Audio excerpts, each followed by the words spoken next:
નમસ્કાર. આ વિડીયોમાં આપણે એસએસએ ડ્રાઈવર એપ્લિકેશનમાં ડ્રાઈવર કઈ રીતે હાજરી પૂરી શકે તેની સમજ મેળવીશું. તો સૌપ્રથમ આપણે આ પ્રકારની એપ્લિકેશન એસએસએ ડ્રાઈવર ઓપન કરીશું. ત્યારબાદ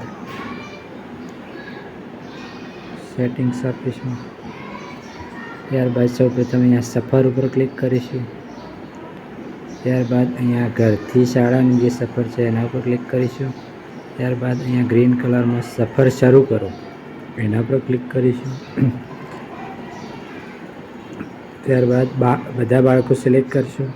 તો અહીંયા તમે જોતા દરેક બાળકનું અહીંયા નામ આવી જશે. તમારે ટ્રાન્સપોર્ટેશન ગાડીમાં જેટલા બાળકો છે રૂટ 1માં તો એ બધા અહીંયા તમને બતાવશે,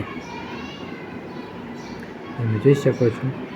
ત્યારબાદ જે બાળક હાજર હોય અને અહીંયા ટીક માર્ક લગાવવાનું, બધા સિલેક્ટ કરશો એટલે ટીક માર્ક થઈ જશે. ત્યારબાદ તમે અહીંયા સફર સમાપ્ત કરો.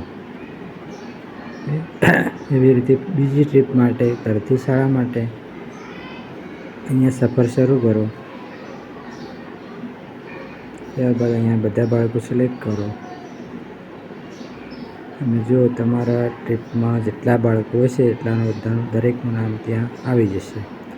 ત્યારબાદ સફર સમાપ્ત કરો પર ક્લિક કરવાનું. ઓકે, આ રીતે તમે ઘરથી શાળા અને શાળાથી ઘર સુધીની સફરમાં દરેક ડ્રાઈવર મિત્રો હાજરી પૂરી શકે છે.